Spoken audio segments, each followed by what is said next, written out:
Gustavo Garcia. I'm the transportation department here at Monte Vista Airlines.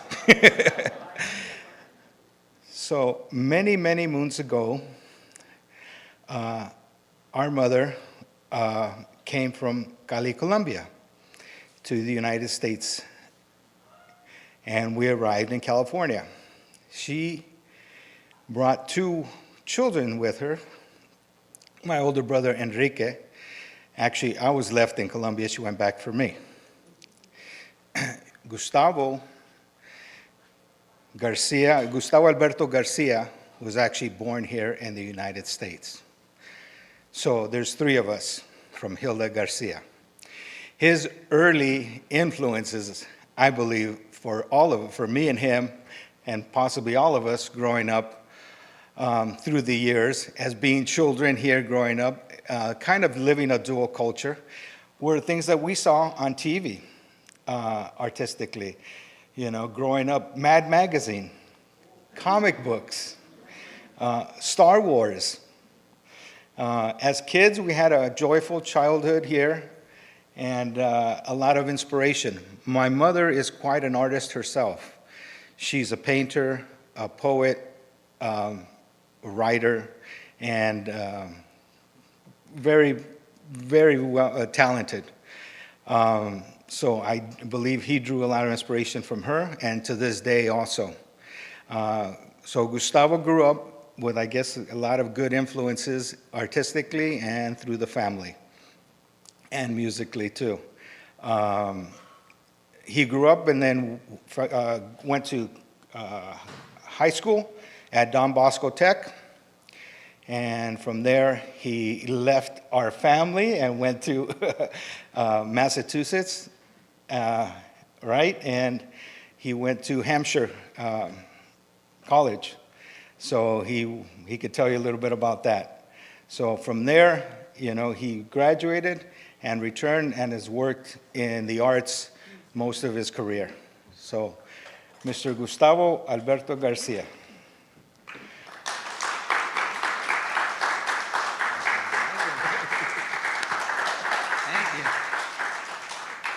All right. Good afternoon, everyone. Thanks for having me. I'm excited to be here. Always fun to see my brother, who is a big inspiration to me. He mentioned music right now. That's something that we share a love of comics and movies and reading. You should see our book collections. Combined, they would fill many, many, many rooms. But yeah, we grew up with the love of books and reading. And funny, because my mom does not like to read at all. But we love to read, and we still do. But music has always been a big part of what I do as an artist and as an educator. So, but a lot of that comes from Adolfo's taste in music is very eclectic since we were younger, but he would have vinyl records, and those, when I was, a little boy, seeing the spinning record and being able to change it and move the needle, like, it was just so dynamic to me, and so I love records to this day. I have lots of records as well, and I share that with my brother too. Just a love of all types of music. But always music in our house growing up. So today what I'm going to talk about, let me zoom back to the first slide here. So today I'm going to talk about various artists and about Latin America a little bit. Adolfo mentioned, we're from Colombia and grew up here. At that time, when we were growing up, it was primarily people from Mexico, Mexican Americans.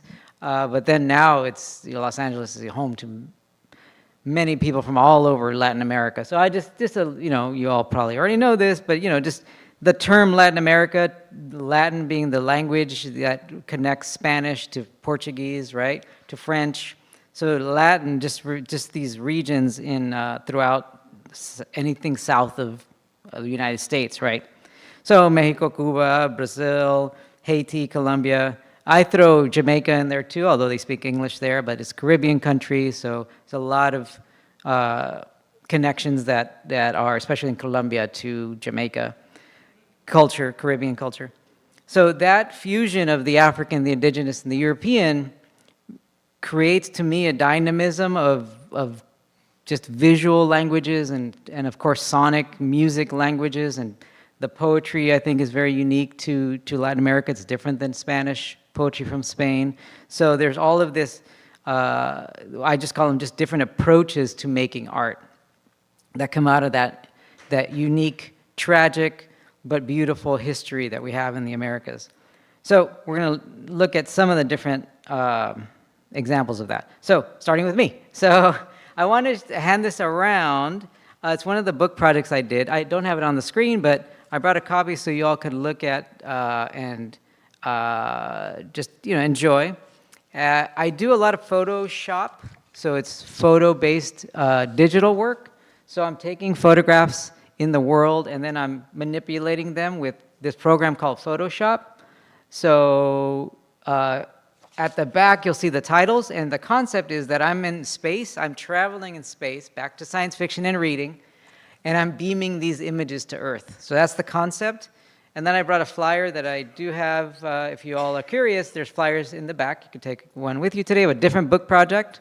It's available online. And then this is just kind of interesting. I found this and I thought you might find this interesting. When this book came out, I released it in Japan, and it's printed in Japan, and we did a show in Tokyo. And so all the information's in English on the front and Japanese on the back. So check that out. Thank you. And yeah, just please let it float around. So I've already talked about me. Yeah, from Colombia. So my work as a visual artist is in different collections and museums. So that I'm very, very thankful and just honored to be part of the collections of LACMA here in Los Angeles County Museum of Art, Museum of Modern Art, New York, and the Bibliothèque Nationale de France, the large state library. As a writer, because I write as well, my work has been in different magazines and journals. I won't read everything. And I work with different musicians, and some of them up there, and then I also collaborate with a lot of artists. Life as an artist is very, my life as an artist. I like to do many things and I like to be involved with many people. I love collaboration, so that's why I work with different artists and musicians, but also with different companies. So I work with Disney and Warner Brothers, Capitol Records. We did a Nat King Cole project some years ago. I've done a project for Apple, and in Japan I've done a number of projects, primarily fashion. Fashion is very, or youth fashion is a very big industry, so I work with different companies in Japan to design t-shirts. And then as an educator, I teach art as well for all ages. Primarily though, I've been asked to do like middle school, high school.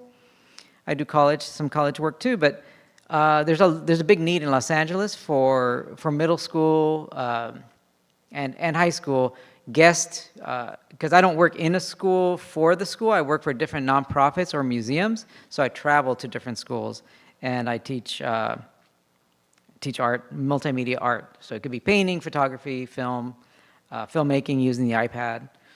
And yeah, so some of the museums I work with, LACMA, MoCA here in downtown, California African American Museum, Self-Help Graphics that I'll talk about, and Artworks LA is a nonprofit arts organization that sends artists like myself to schools, and we teach the program in the school.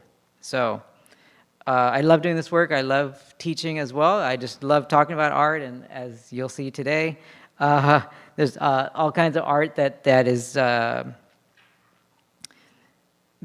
coming from both historically and now contemporary art from the Americas that I think is really exciting.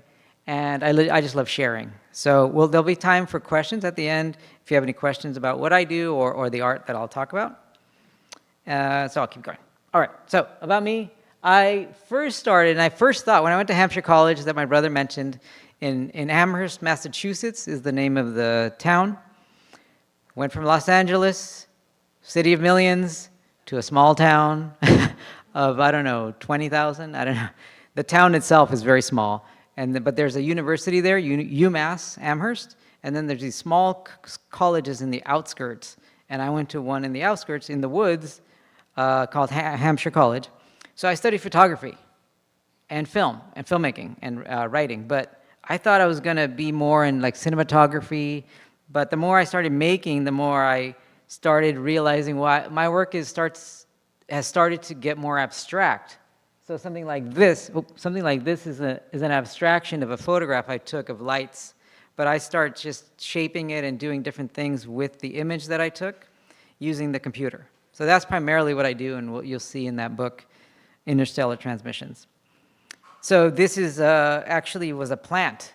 So it started as took a picture, a close-up of a succulent, and I just started manipulating and repeating and doing things to that. And in my mind, it starts to go into some other like portal to another part of our mind that can start to interpret whatever it is.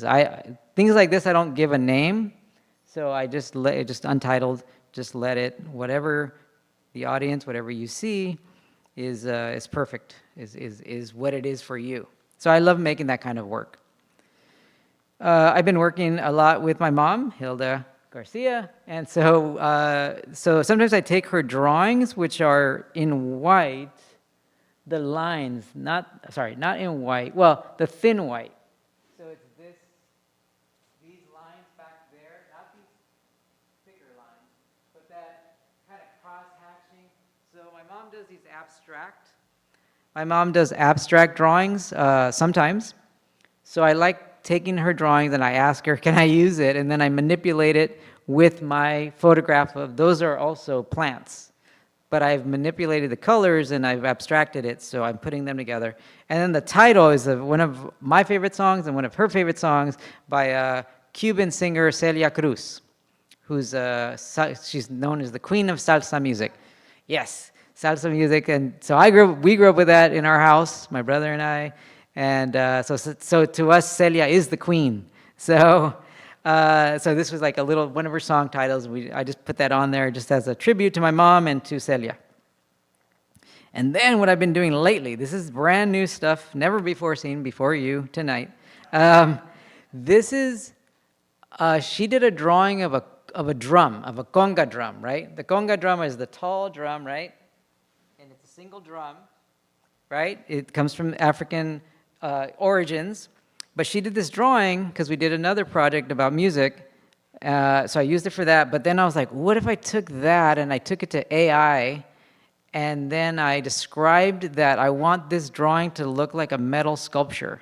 So if you've played with AI with visuals, you know that you can do many, many different things. So the drawing is from my mom, but the concept is from me, and the output is from a computer. So I'm having fun with like imagining what could sculptures come out of this drawing my mom made. And then another drawing that she did, but it was with a photograph of an eye that I did, and then we put it together, and then this came out. So there's also AI produced. So again, collaboration between my mom and myself, and this computer that's in the cloud somewhere in the universe, and spit this idea out, or the concept comes from me, but the art comes from this amorphous being in the AI universe. And that to me is a new form of art. Again, I like this Photoshop work. I like playing, but I also like the kind of the unknown of what's going to happen if I change the colors of something or put it into an AI program, and I'm shaping it, but really the output is unknown, and I like that magic. To me, that's really interesting.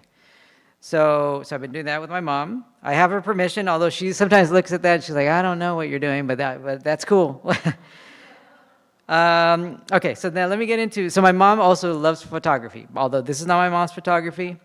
We grew up going to museums and galleries, and my mom loves the arts, as my brother mentioned. So this is one of my favorite photographers from Mexico. Her name is Graciela Iturbide, and her work is to me, is just stunning. A lot of it's in the desert, the northern parts of Mexico, Sonora and Monterrey, and these northern, kind of desolate. There's still there's cities there, but there's a lot of just wide open spaces still. And so these are some of Graciela's work, just really, really just powerful. She had maybe, I'm trying to remember, maybe 8 years ago, she had a big retrospective at the Getty Museum. The one that's by, it's called the Getty, what's the one that's, not the Villa, the other one. The one on top of the, yeah, it's got a different name, but that one, by UCLA. She had a retrospective, Graciela's work there. So amazing photographer, I would highly recommend seeking her out. Frida Kahlo, of course, super well-known painter of the 1930s, 40s. Lots of documentaries about her, lots of books, famous also movie that came out starring Salma Hayek and interesting, trying to tell. It's always hard to tell a full life in 2 hours, but they tried, they worked hard at it. But I think a very powerful, I don't know, there's like a richness to Frida's work that I think we're still understanding, I think. It's very personal. Her work is quite personal. So this one's the two Fridas, right? But just this idea of being connected by these veins, her hearts, the kind of surreal background of the clouds and the sky. So the surrealists of France loved her, but she didn't see herself as a surrealist. She saw herself more as a realist. She said, I'm painting my life. I'm painting my emotions. So I just think her work is just really fascinating.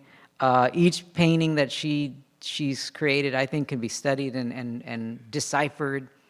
So we could be here all day talking about her work, but I just wanted to honor Frida. Her work is to me one of the top Latin artists of any time, not just back then, but I think of any time. And famously, she was married to Diego Rivera, and famously, they had a lot of issues in their marriage because of him. But these two paintings actually happened to be at the LACMA, which is the Los Angeles County Museum of Art here, here in Los Angeles on Wilshire, going through a big renovation right now. Highly recommend check it out. It should be done. I believe they've just announced end of next year, 2025. Been a lot of delays in that. I worked for them for many years, and they've been planning for this for a long time, and they're still not done. So it's going to take a while because it's a major undertaking. If you've seen the renderings, it's quite an interesting design. It's going to span now. What was 5 buildings is now going to be one large building that's going to span over Wilshire Boulevard to come over where it used to be a big parking lot. So the building will this curving shape will go across the street. So it's going to be quite an interesting design. And Diego's work are among the highlights. There's many highlights in their collection, but these pieces are there. The left, the flower cellar, and on the right is a painting he did of his wife, Frida Kahlo. So Diego, and Orozco, and Siqueiros, who I'll talk about next, were considered the big 3 muralists. And I wanted to highlight work that you can see here in Southern California. So this is actually at Pomona College. So Jose Clemente Orozco was hired in the 1930s to come to the United States and do some murals. And he was hired by Pomona College and did this, I believe it's called Prometheus. So it has to do with the Greek myth of Prometheus. David Alfaro Siqueiros did a painting that has been renovated and it's part of La Placita Olvera Street. So it's part of it's in one of those buildings that's along, not where all the cellars are, but there's like some buildings, some older buildings. So this was, I believe, 1932.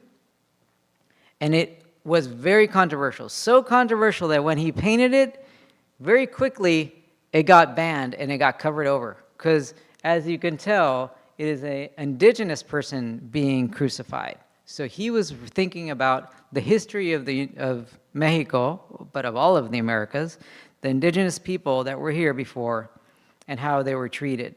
So he's putting this historical angle to what's considered, a Christian religious, symbol, but he's turning it slightly to look at an indigenous perspective. And then some warriors on the side, and then, what looks like a temple behind the crucified person. So, very controversial at the time. So it was covered over for many years. And in the last, I believe, I think it took a while to uncover it and redo it and repaint it. He's no longer alive, so it had to be redone according to the images that they had and the specs that they had. So it's been renovated. So it can be visited now, I think on certain days. It's a very special, rare thing that Siqueiros would do anything outside of Mexico. So those were the big three. Sorry, I'll go back. So Rivera, Orozco, and Siqueiros were the big three muralists. So, interestingly enough, I think, to me, and some of you probably know, Jackson Pollock was a very famous American abstract painter. He's here on the second photo, the black and white photo, and he's known for his drip technique. But actually, he was inspired by the drip technique to the image on the right, the Navajo sand painters that wouldn't touch what they're doing. They would just get sand, right? And they're just putting colored sand and making designs, but not touching what they're working on, right? So it's a hand above the surface movement. So he studied that. His father, I believe, I don't remember what exactly, I don't remember where his father worked, that Jackson, as a young boy, would travel with his dad around the United States and the Southwest, so he would see this as a boy.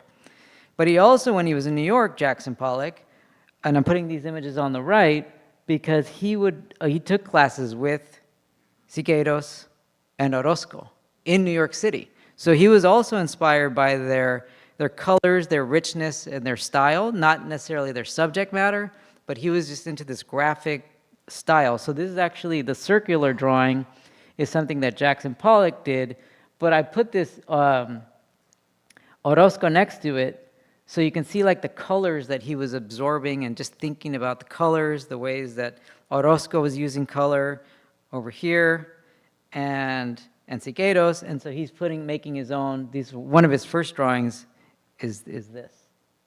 So it's abstract. He's already going abstract, but he's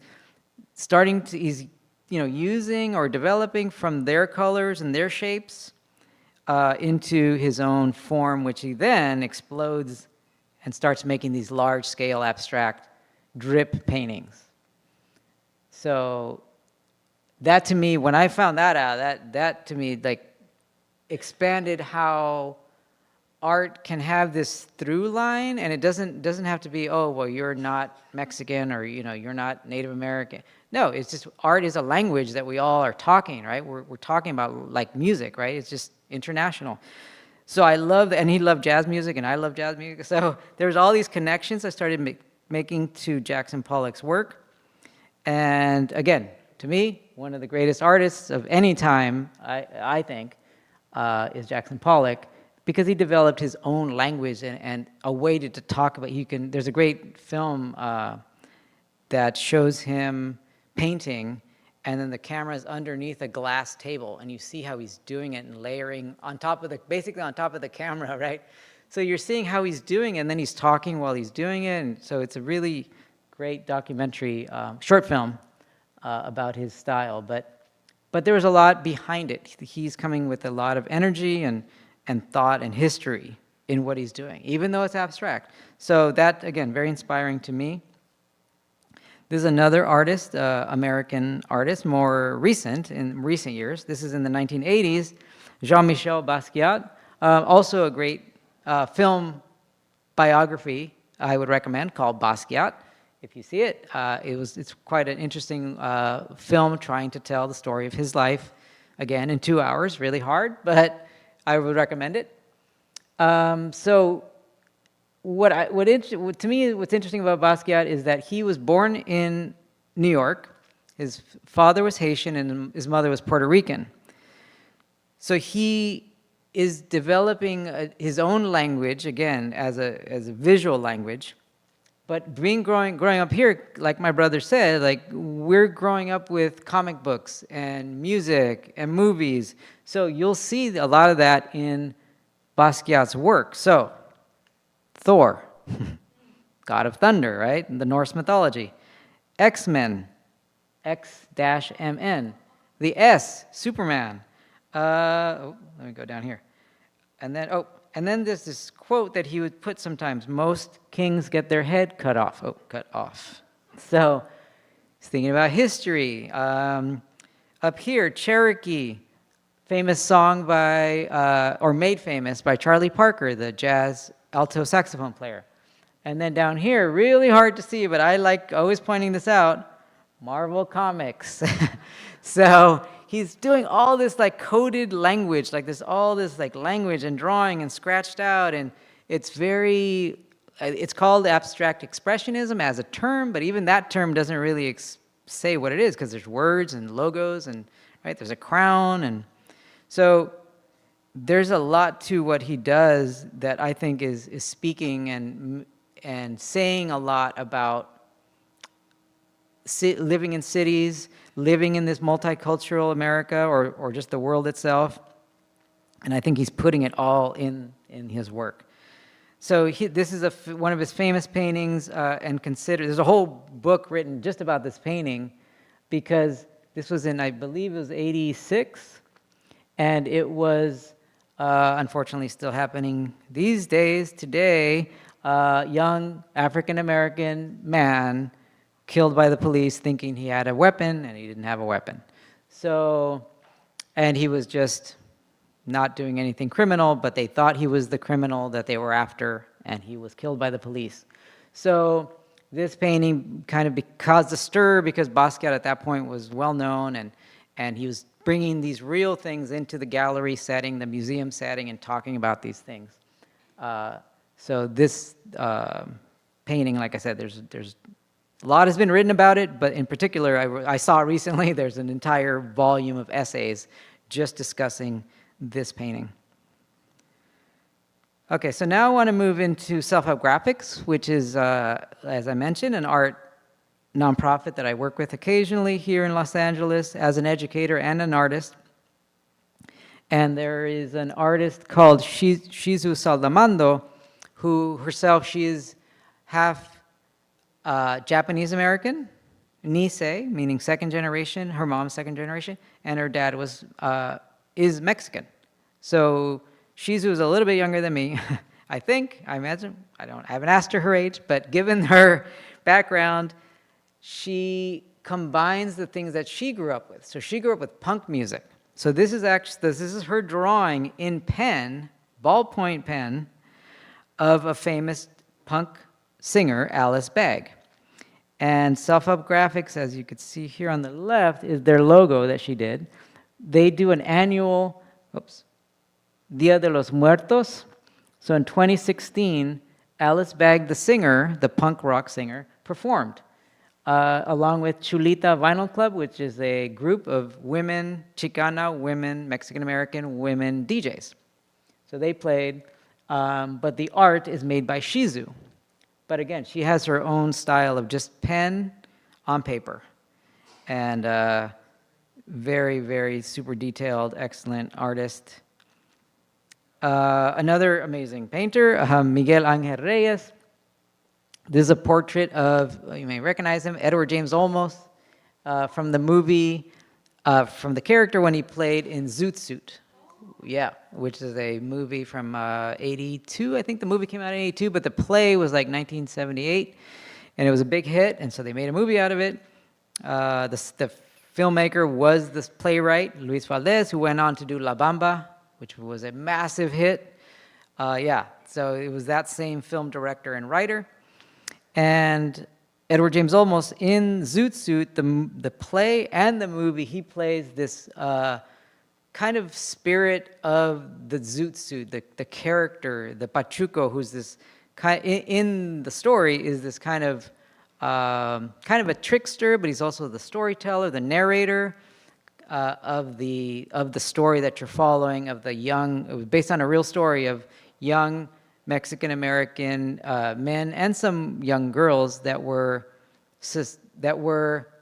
wrongfully accused of killing another Mexican-American youth. But they just threw all these, like, I forget how many, it was 15 or 20 young people into jail. And none of them did it, and none of them were involved. But the police were just like, well, you were there, and you're Mexican, so you must be guilty. So this was 1942, I believe. So, interestingly enough, I don't have any slides. Did I bring? No, I didn't bring any slides of that. However, a big upswelling of an outcry came out of, especially in Hollywood and especially in like jazz music. There was all this stuff happening on Central Avenue here in Los Angeles with Jewish promoters and African American musicians and Latin musicians. And so there was this one promoter who said, well, I want to help this in some way. I want to help these young people who are in jail. So he did a concert where he got Nat King Cole and Lester Young and all these very famous singers and musicians to perform and raise money. And with that money, they helped with the lawyer fees to free the Zoot Suit, what was called the Sleepy Lagoon case. So all that to me when I see that painting, I see all of that. Because that to me is fascinating, because this fusion, again, the fusion of cultures between like jazz and a promoter who's, I think he was from New York, Norman Granz, and then these musicians like Nat King Cole, but they're all for these young people who they don't even know who they are, but they're like, well, this is an injustice, we want to help in some way, right? So creativity, solving problems to me is like, oh, this to me is so exciting. I put self-help graphics because all of these are prints that are edition prints. So I'm not sure each one, but maybe they make 50 or 100 of each of these that I'm showing you. So this is a photo-based print by Alma Lopez, kind of like La Pieta, right? So it's looking at like historical painting, but doing a modernized, contemporary, version of that.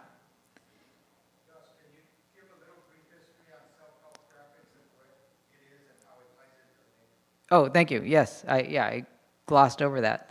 Yeah, self-help graphics is well, let me go back to the logo here. So, self-help graphics is going on its 52nd year as a community arts center.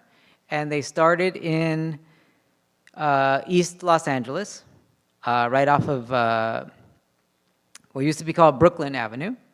Cesar Chavez, and now they're in a new building that they now own, so they've been able to raise money to have their own building. Now they're on First Street, right near the Los Angeles River. So they're in Boyle Heights, it's just over the river from downtown Los Angeles. So they were started 52 years ago by a Catholic nun called Sister Karen. And Sister Karen worked with artists from East LA, Mexican-American artists, and they wanted to create somewhere, it's called that because they wanted somewhere where they had a say and they could make their own art, whatever they wanted to make, self-help. They were helping themselves, creating their own, using their own voice, screening their own prints, drawing their own drawings, and making it and putting it out there. Because at that time, and even today, it's hard for artists of color, is the more contemporary term, right? Anybody of color is a little bit more challenging. And especially if you come from lower income neighborhoods or families, aren't there all the resources around you? So this was started with the help of Sister Karen and a little bit of help from the Catholic Church to start, but really it was an independent and is an independently run community arts center in Los Angeles. So they're a very powerful source of art making, but they also have free classes, lots of free classes for youth primarily, but for all ages. Their Day of the Dead is really one of the biggest in the country. And yeah, they do prints like what I'm showing. Dewey Tafoya, who's an artist as well as one of their master printers. So as an artist, for example, if I proposed to make a print, I would make the original art, and Dewey would be the one to transfer it into a screen print that he would then make the prints himself for the artist. So that's what I'm showing you are examples of different artists who have worked through self-help graphics to produce their own works of art.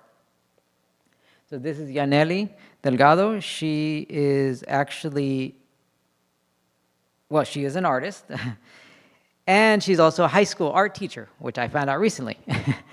And she works in South Central. She's from South Central. So in her work, and I asked her, she actually works at Self-Help occasionally as a teaching artist as well, as I do. So I asked her, well, what is this? So South Central, SC. And then, of course, LA Dodgers. And then she's a woman. She's the first in her family to go to college. She's an artist. She dresses in indigenous clothing. She has a tattoo.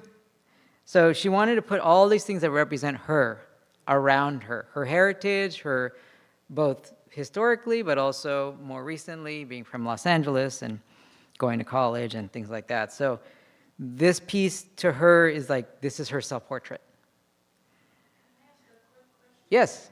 You know if LA Dodgers refers to the time when Chavez Ravine Oh. was taken over so brutally? It, She's just an LA Dodgers fan. well, I didn't ask her about that history, which we do talk about occasionally at Self-Help Graphics because it is such a dynamic, unfortunate reality of the Dodgers. But she is a Dodgers fan. But yeah, that history is there, right? That whole, there's a piece, yeah, I didn't bring that. There's so many. So 50 plus years of history of self-help. There's one piece that I teach in my classrooms, my high school classrooms, and it says, you are on stolen land, and land is the LA Dodgers. So on the word land, it's L, and then the map is the map of Chavez Ravine and the freeways. So over that map, he put these words over it, and then the LA of land is the LA Dodgers. So he made a very specific piece. I didn't bring that today. His name is Votan. But yeah, a lot of artists talk about that, yeah, because it's kind of some who know, some who know, but a lot of people don't know that history of people being pushed out of their homes and, yeah, to build Dodger Stadium. Thank you for that.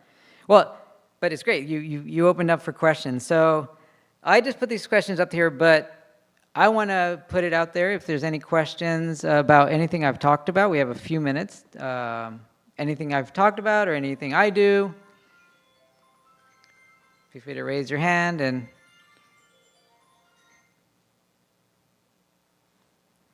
any questions? Yes? On the decolonized piece, there was something written under the first. Oh, here. Yeah. The immigration, yeah. I see, yeah. Because, yeah, so Dewey, I don't know, I haven't asked him specifically, but he does a lot of pieces about ICE, and he plays with obviously he's playing with the Olmec head, right? Those big stone hens that are in southern Mexico, right? So he's playing with that art history, right?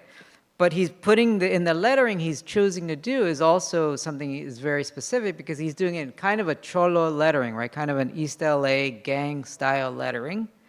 But he's flipping it, so it's not about a gang, but it's about let's decolonize. And what is he writing? Well, decolonize our minds, decolonize. We've been colonized in how we talk, right? I'm speaking in English or Spanish, right? Well, these are not languages that the original peoples from these lands spoke, right? So he's thinking about that. And then the current state of the Southwest, but really all of the United States is ICE is the arm of the government, right? That separates families and, right, has to do what it does, but in his mind, he wants to abolish it. So he thought to put it on this head. Yeah, thank you for pointing that out. I just glossed over it. Thank you. Yeah, so again, these are prints, so they're meant to be sold. So the original, maybe he has the original drawing, but the print you can buy at Self-Help Graphics. So maybe it's, I don't know, I don't know the prices, but maybe it's $100 or $200, right? So they're not original, but they're a limited edition print that they make at Self-Help. Oh, yes. Some of us are reading Solito by a man named Javier, can't come up with his last name. Some of us are reading a book called Solito, Solito? Okay. Solito. I don't know. And he's from El Salvador, and he talks a lot as a 9-year-old about having to switch into a Mexican accent to make it through Guatemala Wow. and Mexico. Is there within Latin American art distinctive Central American art as opposed to Mexican, as opposed to Peruvian? How bifurcated is it by national boundaries and regional boundaries? Wow, thank you. That's a great question. Yeah, let me answer it in terms of my perspective making this slideshow. I specifically picked people like Rivera, Kahlo, right? I think most people have heard those names.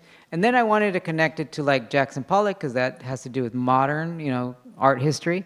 And then I wanted to kind of double back into this kind of work. So I'm highlighting things that are more coming through my lens of an educator. But I can say this about Mexican art. Mexican art, the reason that we can have, sorry, I'm going to scroll really quick.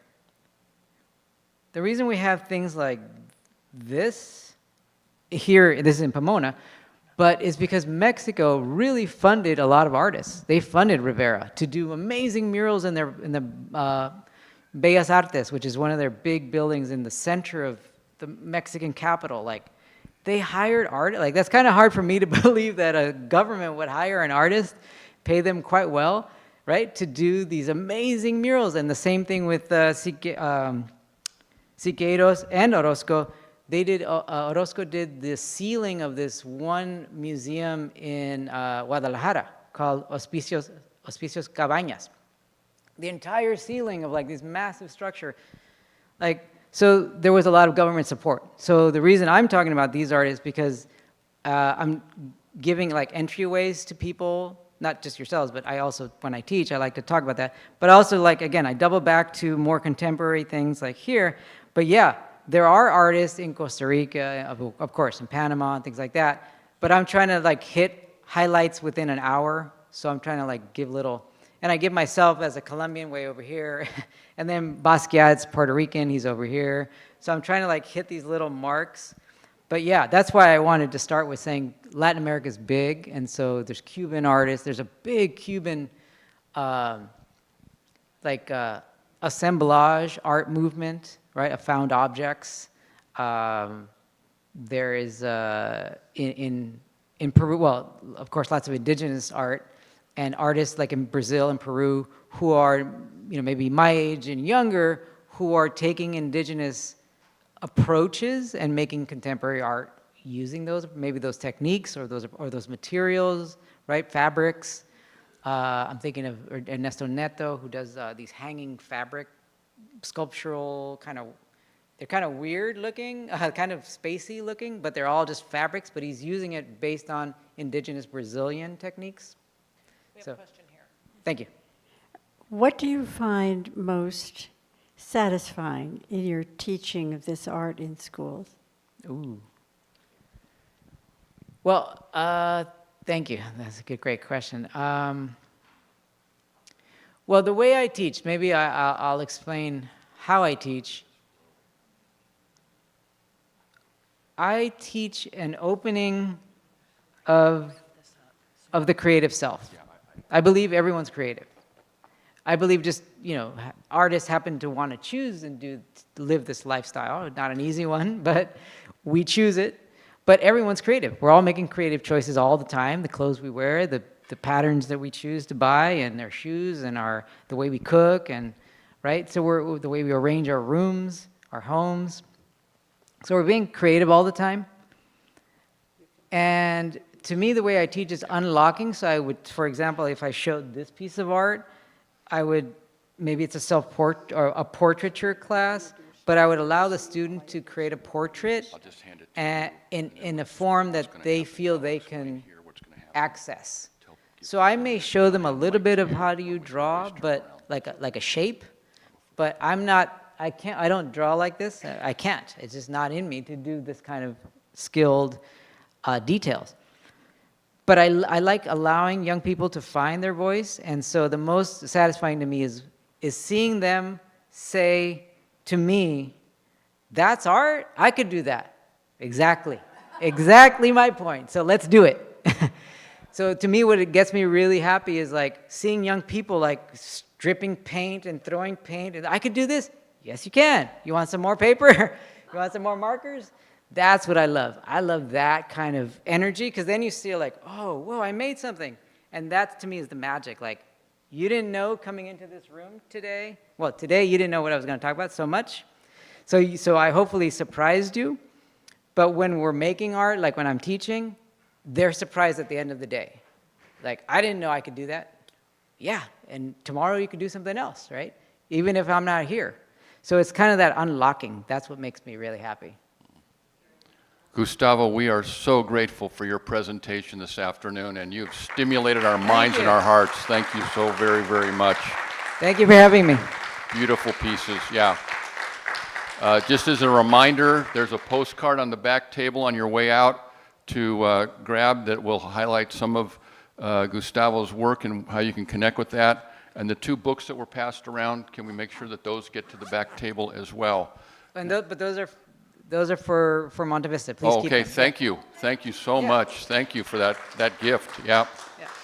Now we go on to part 2 of this week's Convocation, but that means it's going to require everybody's community participation. So we have Ballet Folklorico in just a minute, but in terms of the space in this area, it's not going to work for the dancers to be up on the stage, so they're going to dance back here, which means 2 things. First of all, we're going to take your chairs and just turn them around 180 degrees, and we're going to have to clear this back row. Just if you could just move over to the side, that would be great. We're going to eliminate this row so they have a little bit more space. And they'll be ready to go in just a minute, just along the wall there.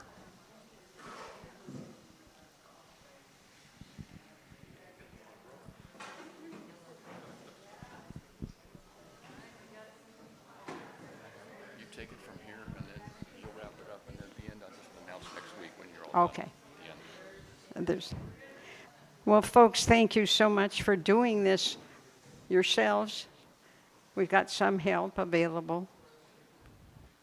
Big, strong men. So it's nice to see you. So cooperative. What a good bunch of Presbyterians. Thank you, Jeannie. I could hear myself. So right now I'm waiting for the person who headed all this up. So let me walk sideways. There she is. Yay. This is Ana Maria Lopez Chavelas. Nice to meet you. Hi. Thank you. I first met Ana Maria in 1999 when she came to La Casa with an offer of dance classes for our families, our kids. And it was at a perfect time. We were so overloaded with stuff we were doing that was heavy and important and meaningful, and we needed a little bit of lightness, and yet we needed to keep our cultural heritage awake and alive. So she did that perfectly. And I recognize some of the people that are here. They grew up with us. And Ana Maria and I both have shorter hair than we used to have when we were there. And so she's going to tell you a little bit about the group and what the thing is. And I'm going to sit down so I can see. Okay, Cheryl. Thank you very much for a lovely introduction. Hi, everyone. My name is Ana Maria. And like Cheryl says, we did meet in 1999 at La Casa, and we've been there since. We have our group, it was really just like a club, a dancing club, and it became a whole company. It used to be for free just because we knew it was very expensive for our community. And now, with a lot of donations and with a lot of help from all the community, we continue to grow. So one of the main values about our group is actually to to continue teaching about Mexico, about our cultural heritage. And I know a lot of us, a lot of the kids are now bicultural, so we embrace what we have and what we are here in California. California is unique in that sense because we do have two cultures. And it's unique, a unique California culture because we have tacos as well as hamburgers. So that for us is it's a teaching moment, and the same a movement, expressing, teaching about movement. It's a point where we take advantage to the kids for the kids to have a space to develop their own selves with as many cultures as they come now, because now we're not just bicultural. Some of us have Japanese, Mexican, American, so there is really African American. So we actually are very inclusive in our sharing of our heritage. And well, I just want to say thank you, Cheryl. It's been 20 years ever since, or 25. And here we are. So we're going to bring you a little bit about what we do, so I don't want to bore you. We're actually going to bring you something from south of Mexico, a little bit of the east, which is Veracruz, and a little bit of the west, which is Chiapas. That's two different states of Mexico. Thank you very much.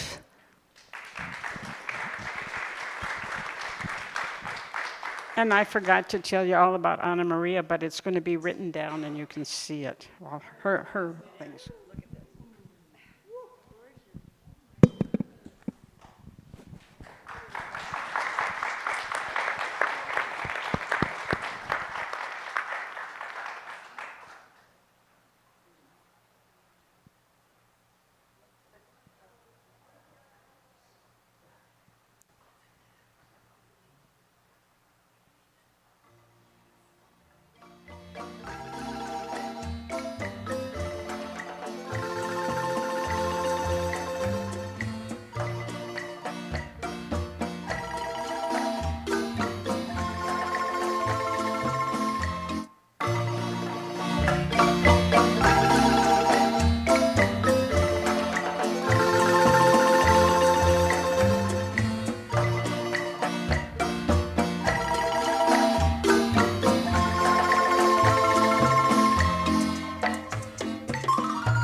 así se baila en Chiapas, al son de la marimba.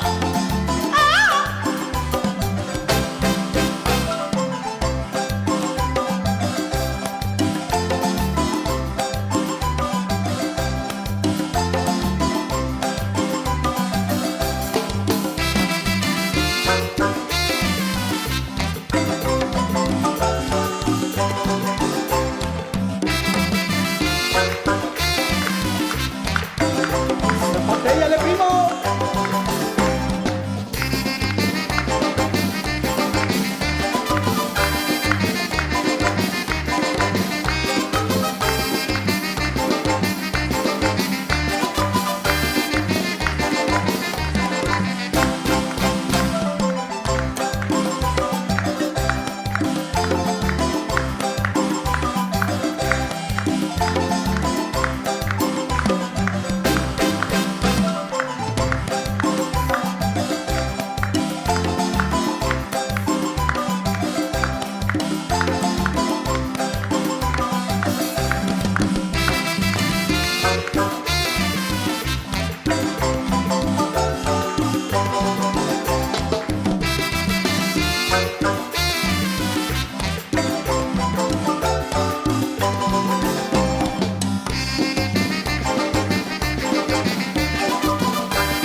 Sabrosito, mami. Y de nuevo. Rico.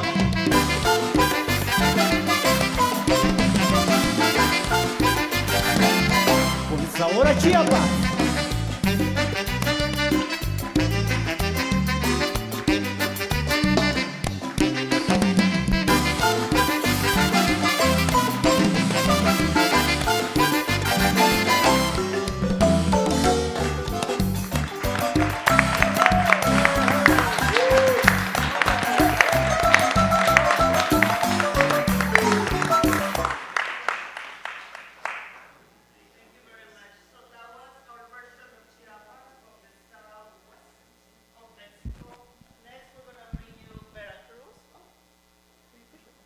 Thank you, Cheryl.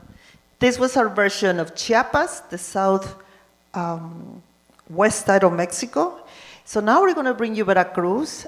Feel free to jump and dance if you feel like it. This is our very festive, and we hope you like it. The group that you saw last is our beginners class, and they're very being introduced to, it's almost like a new language, to dancing, to the words, to the movement, and it is a bilingual class. So I know it's one of the first times they do a presentation, so thank you so much for your patience. I hope you liked it. The ages are 4, 5, 6, and 7. So yes, thank you so much. So yes, next we have Veracruz. Let me see if we're ready. 1 minute.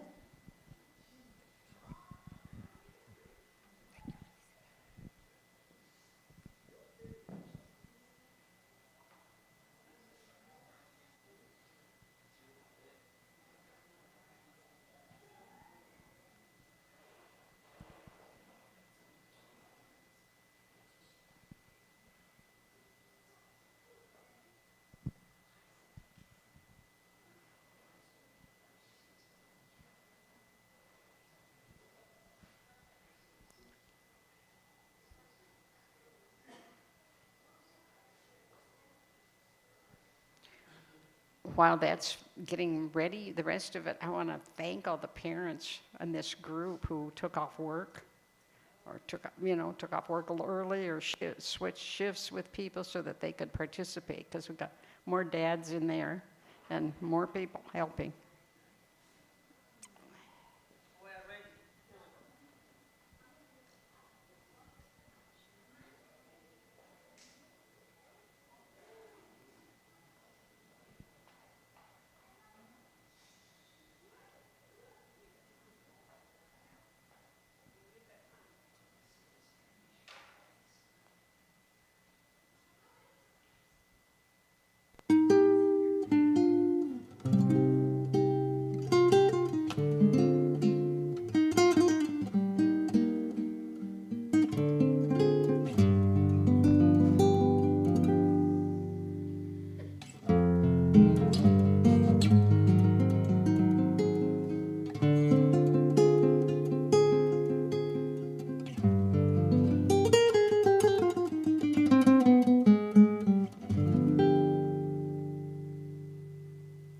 Yo nací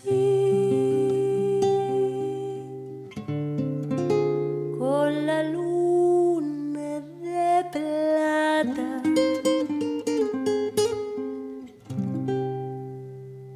y nací con alma de pirata.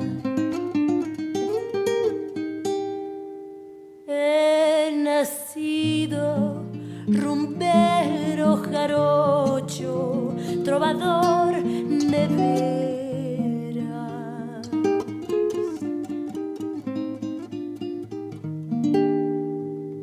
Y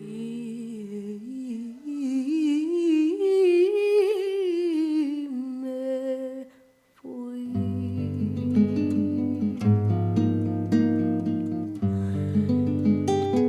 Lejos de Veracruz,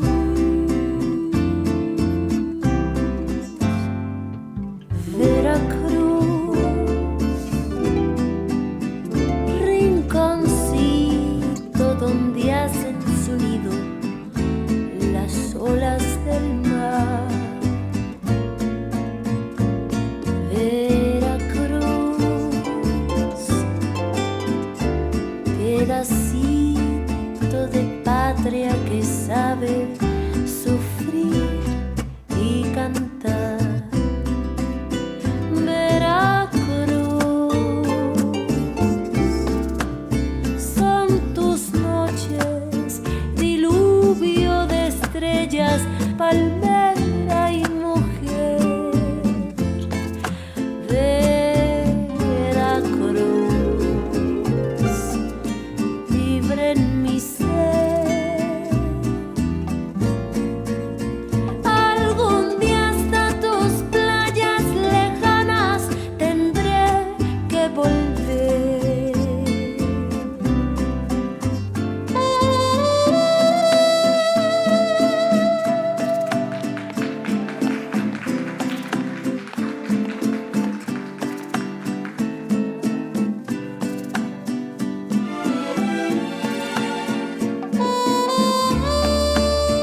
son tus noches, diluvio de estrellas, palmera y mujer de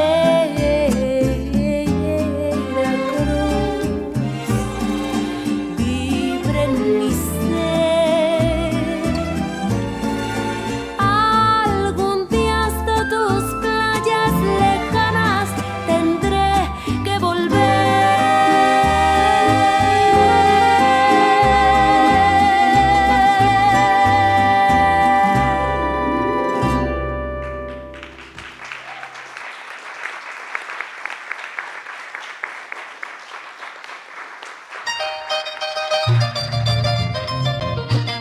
Arriba los panaderos, arriba, arriba y a trabajar.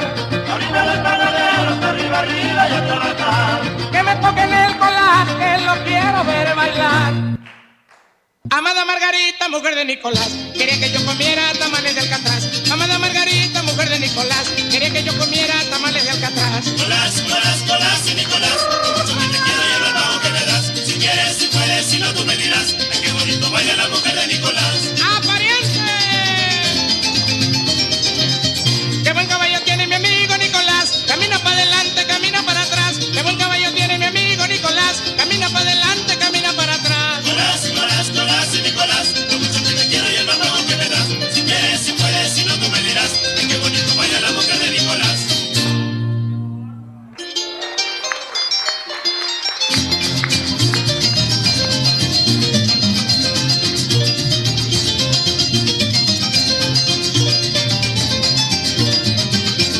¿Dónde va Canelo, que eran bastante mañanita? ¿Dónde va Canelo, que eran bastante mañanita?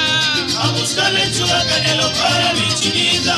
A buscar lechuga, canelo para mi chinita. A la tripa, caramba, tripa de mapache. A la tripa, caramba, tripa de mapache. Mi mamá no quiere canelo que yo me emborrache. Y si acaso tomo canelo que sea con tepache.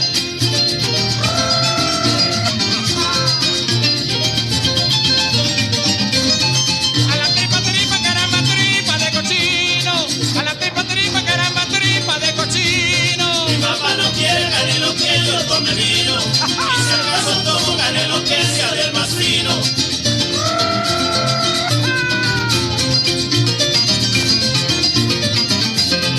A la tripa, caramba, tripa de conejo. A la tripa, caramba, tripa de conejo. Mi mamá no quiere canelo que yo llegue viejo. Y si acaso llego canelo que no sea tan viejo.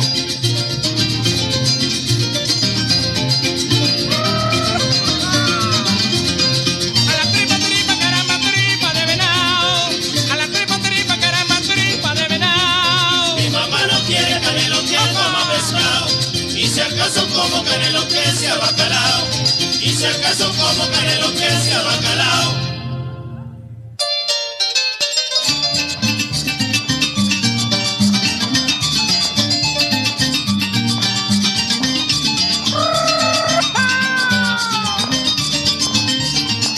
Dicen que el coco es muy bueno, guisa. Buena especie espina, guisa. Buena especie espina, dicen que el coco es muy bueno.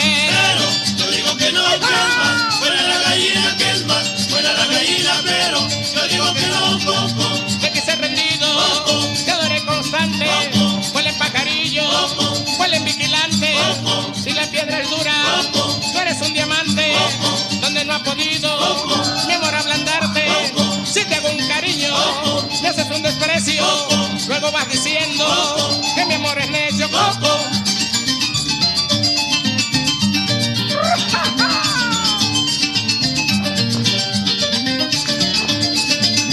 Los barcos están parados porque no le sopla el sur. ¿Por qué? No le sopla el sur. Los barcos están parados. Eso no han entrado los barcos a Veracruz, los barcos a Veracruz, hijo. Eso no han entrado, coco. Escuchen, señores, vuelvan a escuchar los pájaros rosas en el carrizal. Ya están aburridos de tanto cantar, porque de mi gusto es el cardenal.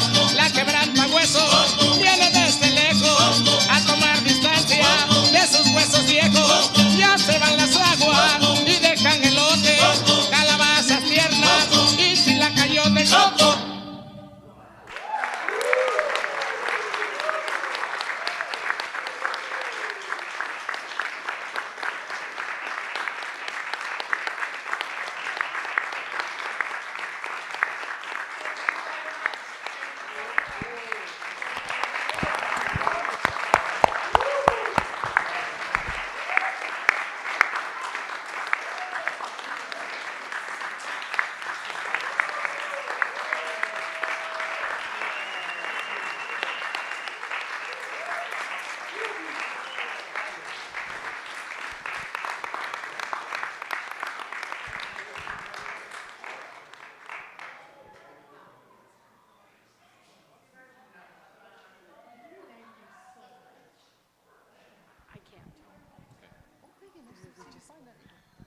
We are so very grateful for your sharing the joy and the spirit of dance. The Mexican culture reminds us of how connected we are with each other. Yeah, so thank you very, very much. Yeah, we are very, very grateful. Yeah, thank you. Yeah.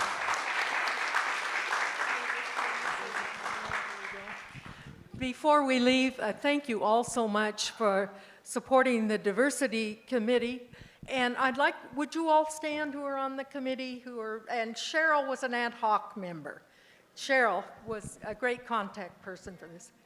Thank you so much. Thank you. And finally, I don't know if you noticed it, but it's kind of if you haven't signed up for the Solito book discussion and you would like to do so, there is a sign up over there on the table as you leave. Thank you. So Peggy, thanks to you and the Diversity Committee, you have been working hard, and next week we get another offering from the work that you have prospered. So next week we welcome the Associate Dean of the Centro Latino at Fuller Theological Seminary, Alexia Salvatierra. Alexia has been very involved in work at the border, supporting immigrants for 40 years. Remarkable story. And Alexia is a world-renowned scholar on these issues. So she's going to be here next week, and she's going to talk in particular about current trends in the Latina church. So that's going to be next week for our convocation. We'll start at our regular time at 3:45. And thanks to all of you for being here. Let me remind you that the last Thursday night of every month is birthday dinner night. So if you have a birthday during September, please be over there because people want to sing to you and enjoy your meal. Carne asada and chili rellenos. Ah, qué bueno, huh? So thank you all for being here, and thanks for being flexible in terms of rotating the room to make this work. Yep. Yeah, go ahead and just turn the chairs back around if you could. If not, no big deal. We'll get them done.